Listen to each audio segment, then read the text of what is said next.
CPCS2, nauna! CPCS2, nauna! Po yung mga pinaglalaban nyo ngayon? Dalawa lang naman po.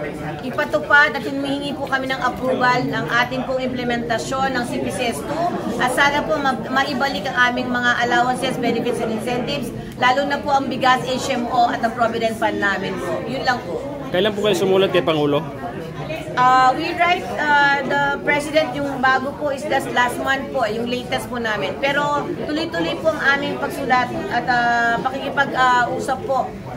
Hindi lang po kami nabibigyan ng pagkakataon para magkaroon ng audience kay mahal na Pangulo. Sana po. Bukod kay Pangulo, ma'am, ninayos nyo ba ituloy yung pagpapa-sponsor sa mga mambabatas? Ginagagawin pa po namin yung pag-sponsor sa mga mambabatas. Ang aming po request ay if ever maibalik yung aming collective bargaining power at ma-exempt. Yun lang po sana. Exemption to the GCG would mean po ay mababalik po ang power ng aming mga director, mga board of directors ng bawat ahensya po. Ma'am, suma total sa inyo lang pong hanay, nasa mga halos 4 na bilyon yata, ma'am, kung sakaling ma-implement ito. Kaya nga po, hindi natin pwedeng pag-usapan yung ballpark figure na tinatanong niya. Kasi po yung pondo po, may kanya-kanya po kaming pondo. Kasi po kami ay income generating. Yun po ang pagkakaiba namin sa iba.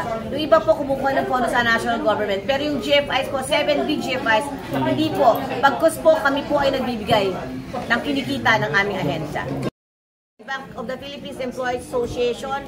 Ako rin po ang chairman ng 7 big GFIs, Executive Vice President po ng National Union of Bank Employees Insurance Finance Organization, at ako rin po ang representante ng Banking Industry Tripartite Council para sa 7 GFIs po na malalaki. Maraming salamat po sa inyong lahat. Right now na pagdating po ng tuition, apektado po sila. Wala po kaming bigas, HMO.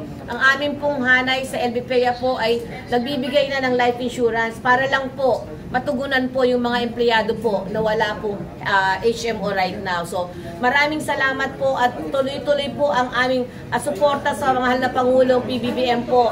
Nga lang po, parang awa nyo na po, dinggin nyo po kaming lahat. Maraming salamat po sa inyo at magandang araw po, mahal na Pangulo.